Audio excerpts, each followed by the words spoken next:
We got it all backwards. We've got it all backwards. One of the biggest traps I've fallen into is believing that because everyone else is doing things a certain way, I should just follow along and fit in. After all, everyone's doing it. I mean, just look around. It's gotta be the right way, sent from the heavens even.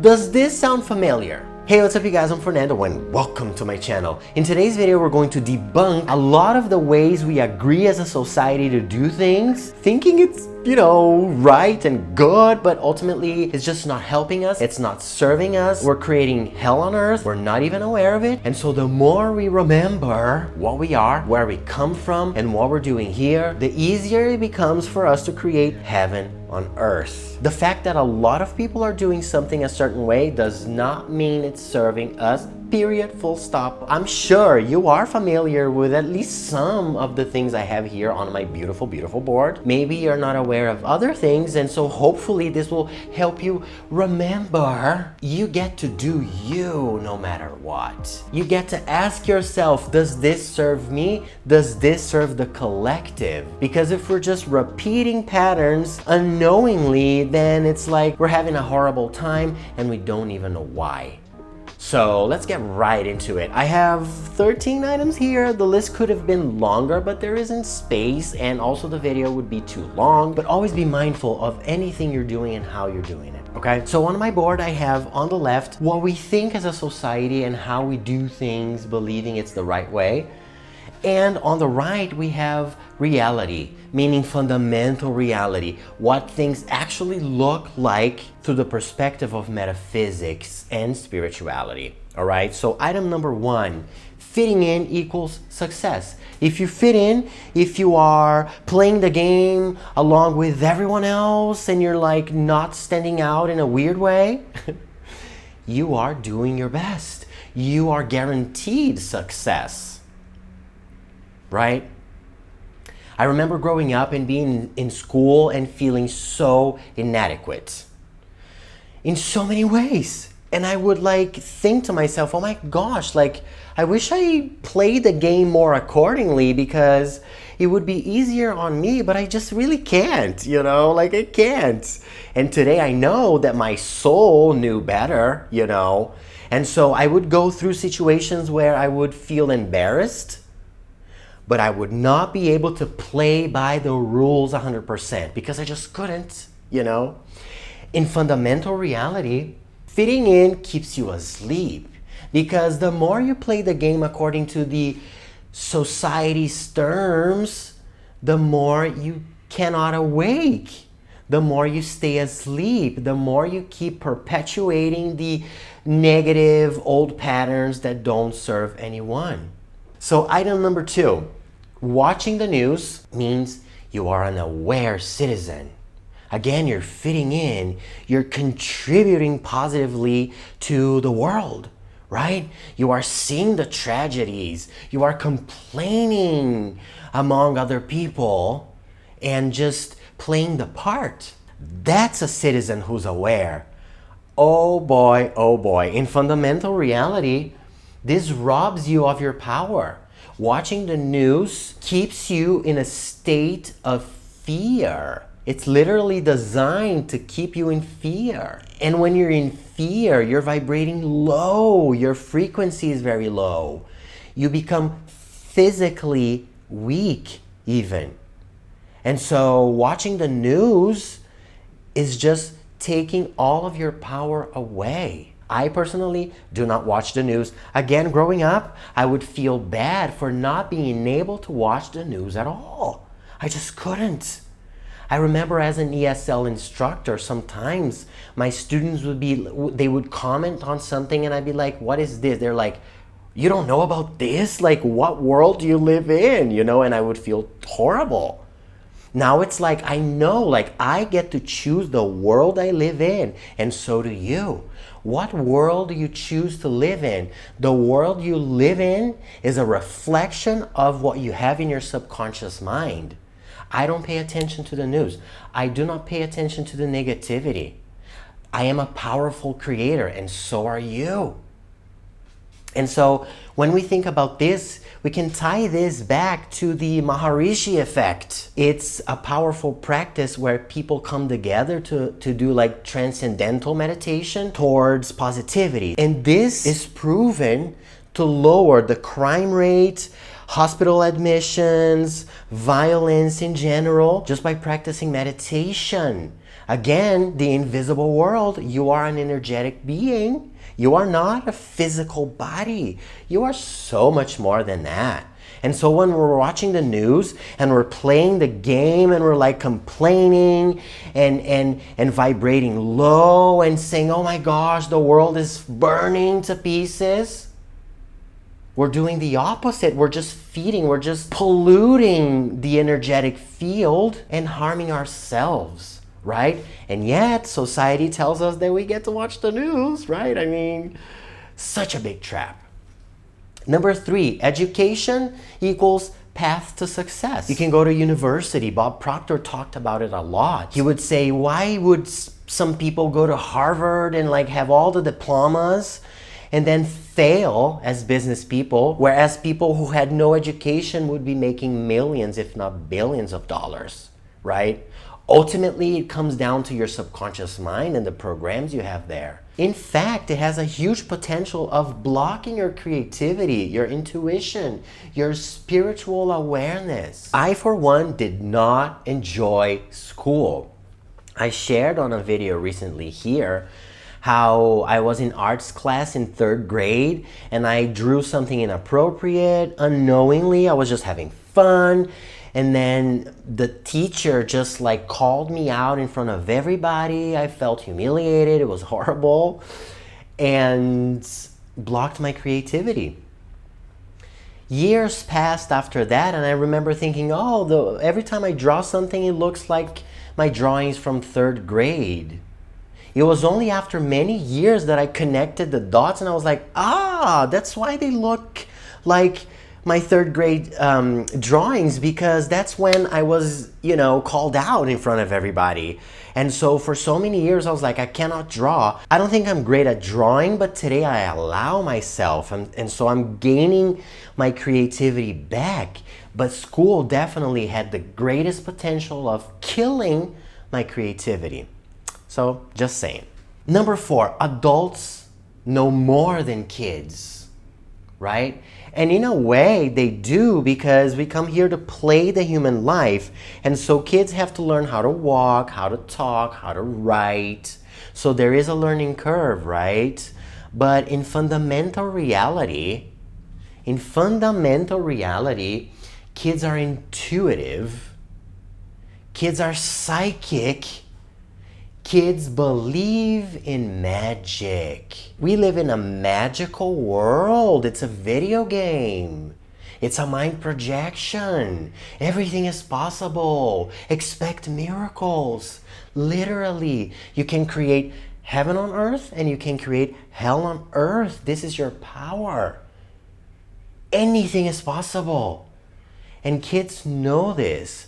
But the more they grow up and the more they identify with the character, which is not who we are, the more we forget it all. The more we lose our psychic abilities. But in our state of being fast asleep, adults know everything and kids are just kids. They don't know anything. They're just making believe, and it's cute, but it's like so silly, right? Is it though? I mean, kids believe in Santa Claus, right? Santa Claus is literally the universe, able to be everywhere at once. There's no time, right? How beautiful is that? And then we become adults and it's like, such a silly story, right? Number 5, rest is lazy. If you're resting, you're not producing. You're not being a member of society. You cannot rest. You gotta hustle.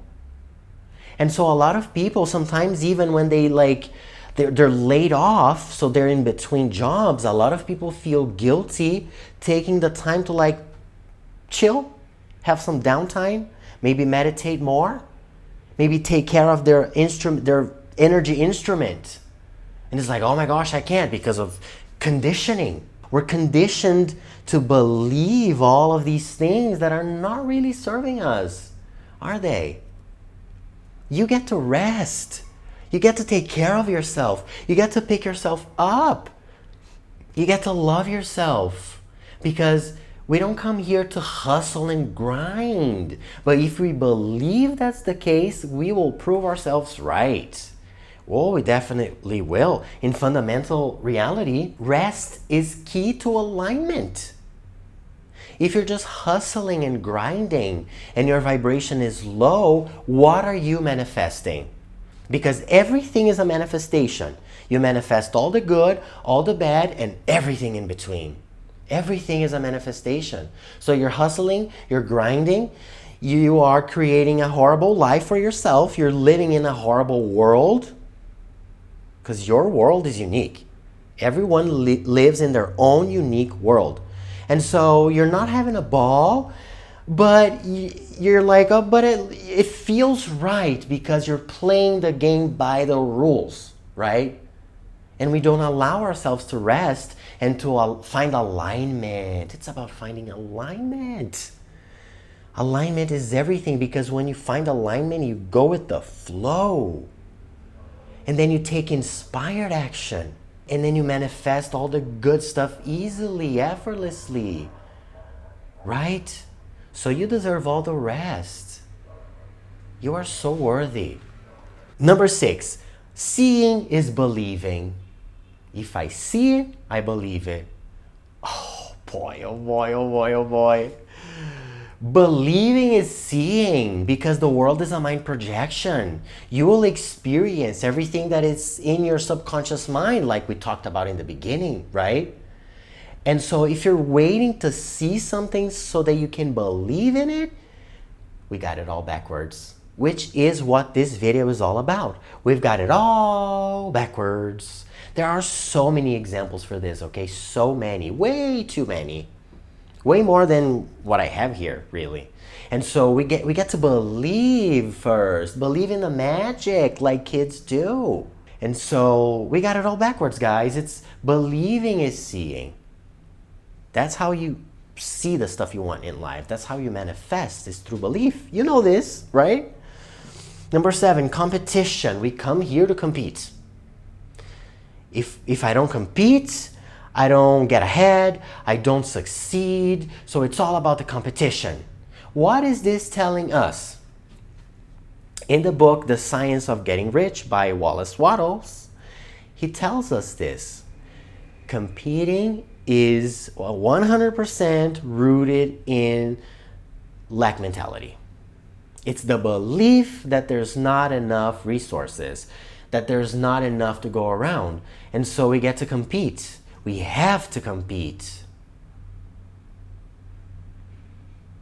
No. If you believe it, then that's what you experience, because you're that powerful, right? But ultimately, in fundamental reality, that is so not the case, right? It's about co-creation. We come here to co-create. That's the nature of the universe, right? That we are co-creators. We are co-creating with the universe. The universe is unlimited. The universe is infinite. Infinite. This is something the conscious, finite mind cannot even grasp fully. It's impossible. We're never going to be able to do it with the conscious mind, because the conscious mind is finite. But the universe, which is everything, you are the universe too. You have a conscious mind, but you're literally the universe. The universe is unlimited. And so how can it be? How can there be scarcity? It's not true. It can be a real experience if you believe it. You can literally experience that, and it's going to be true in your experience, but it's not fundamental truth. And so if you believe otherwise, bingo, you change everything. It's a video game. It's a magical world. So fantastic. I love it. Number 9, this is your mind. This is your brain, okay? Using your mind gets you the control you want over things. Controlling is rooted in fear. When you're trying to control and micromanage everything, it means You don't believe what is yours can be yours. You don't believe you'll get there. You are afraid that if you don't meddle in, you won't get what you want. So you have to control everything. And controlling is totally your mind, your conscious mind. Your conscious mind thinks it knows everything. It doesn't know anything. By comparison to like your intuition, to the higher mind, your conscious mind doesn't know anything. That's why we get to allow. Because then divinity comes through and we go with the flow and everything happens effortlessly. The mind cannot even imagine the ways the universe has to deliver things and to help us along. In fundamental reality, your heart is your guidance, your intuition. Imagine you have to make a decision and you're using your conscious mind. Which way should I go? What should I pick, right? And it's so hard. And all you get to do is just listen to your heart. When it's called, right? Listen to your heart. Sometimes I'm like uploading a video and I'm thinking of a title. And the title is what gets people to click or not, to see the message that I have to share with them. And so sometimes I catch myself overthinking the title and I'm like, thinking, is this title a good one? And then I'm like, you know what? I'm gonna go meditate on it. And I stop doing everything, I go meditate. And so I quiet my mind, I expand my awareness, I expand my aura, connect to my guides, and then I place my awareness on the subject of the video easily. And then I'm sitting there with my eyes closed, and then I allow the thoughts to float by, and then sometimes in less than 15 minutes, it's like, wow, that's a great title, And so I spent an hour just overthinking it. If only I had come here earlier, Allowing, listening to my heart, disconnecting the conscious mind a little bit. Your heart is your guidance, is your intuition. Next time you have to make a decision and you're struggling, close your eyes, imagine picking one of the options. See how you feel, listen to your heart, not your mind, okay? See how you feel. And then let that go, still with your eyes closed, imagine picking the other option and see how you feel. Look for resistance. If you feel resistance with any one of the options, that means there's tension there, don't go with that. If you feel love and it feels very right regarding any one of the options, then definitely go with that option. If you feel neutral, it's not amazing, but at least there's no tension. If there's tension, please know that that's your intuition saying, hey, that's not the greatest option, okay? So listen to your heart. Your value is conditional. So if you are not resting, if you are struggling, if you are efforting, then you are a valuable, worthy person, right? If I'm going to a job that I hate and I'm not really helping a lot of people, I'm having a horrible time, but I am perceived as worthy because I wake up early and I go to work, right?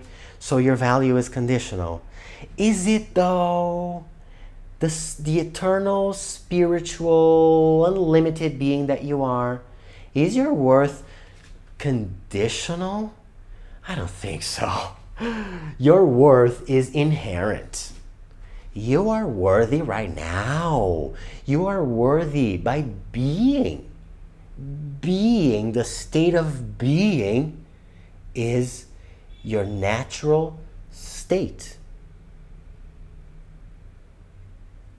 You are a being of light. And so when we're on earth having this experience, who are we being? What are we embodying? When we embody and when we be this, alignment, effortlessness, divinity, you are worthy right now. You always were, you always have been, and you always will be. Okay? Focusing on problems. So when a challenge arises, it's like, let's focus on the problem. How do we solve the problem? What do we do about the problem? What's the size of the problem? It's the problem, the problem, the problem. Energy goes where attention flows. Right? This is what we're told to do in school, by our teachers, our parents, society. We're just magnifying the problem. Oh my gosh. No, that's not the way. You can do this, but it's just gonna be, a nightmare, right? Focusing on solution, allowing. You can literally, if two options. You can focus on the solution instead of the problem. That's way better because the solution is what you want. That's what you want to magnify. Or even, you could just turn your back and focus on random joy, because joy is what you are, and then you will align your instrument, and a lot of times the problem will resolve itself. So two options, but this one is not the best, and yet everyone is telling us this, right? Receiving is selfish. So if someone gives you an unexpected gift, for example, you might be like, oh, you didn't have to. Scratch that from your vocabulary. For one, the person knows they didn't have to, okay? They just chose to do it because they wanted to. It's a generous act. And so we're just raining on their parade, right? And also what we're doing when we say, oh, you don't have to, we're literally telling the universe, because we're communicating with the universe at all times, no interruption. What we're saying to the universe right there and then is, I don't want this. And so the universe is just gonna read that and go like, oh, okay, I get it, you're not a match, okay. Do you want to receive more gifts? Do you want to receive all the abundance? Allow, welcome it, and be thankful. Thank you so much for this gift. That's so sweet of you. That's so generous, right? Or when someone gives us a compliment and we're like, oh no, I'm not that much, Yes, I am. Thank you so much. Oh, you look pretty today. Thank you so much. You look so handsome. Thank you so much. And inside of yourself, you're like, yes, I am so handsome. I am so beautiful. I am so pretty. I am damn delicious. I'm damn fine. Because this is about self-love. What programs do you want in your subconscious mind? The external world will always agree with the stuff that you carry inside of your mind. So it's not about bragging and coming up to people and going, I am so amazing out of the blue. But you can tell that to yourself every day. Affirmations. It's very powerful. And so receiving is a blessing. A lot of times it's like giving is generous, but receiving is selfish. No, we got it all backwards, okay? Receiving is such a blessing, so allow and be grateful. And last but not least, this is something I uncovered recently, a few months ago, okay? Masturbation is healthy. Oh, I know, I'm not judging. I know this can be a little controversial, but I'll explain it to you. Actually, masturbation depletes men of vital energy, okay? Prana, chi, and I'm talking about men here, okay? Because this has to do with a spiritual practice of sexual energy transmutation called semen retention. First time I heard of this, I was like, what do you mean? What are you talking about? What is this? Over a year later, I saw this again and I was like, I got to thinking actually. And I was like, well, everyone's doing it. Society tells us that that's great. Maybe I should look into it because a lot of the things that everyone's doing, ultimately, we got it all backwards. So I got to thinking and I decided to try it for myself. That was the only way I would be able to tell if this practice here made sense or not. Let me tell you, I've been on it for over 3 months. And oh boy, it's such a game changer. And so doctors telling us that it's healthy and that we should do it because we get to know our body better. What I'm finding out is that, and in Eastern philosophies, this has been spoken on a lot, especially when it comes to the life force, prana, chi, right? Think for yourself. Try stuff out for yourself. You are the infinite being. You are so loved. You are so worthy. You are the light. And the darkness disappears before the light. Guess what? You're the light. Okay? We live in a video game, okay guys? I've made a video on it, so I'm going to invite you to go check this video out because we live in a magical world. So don't stop here and go check this video out right now.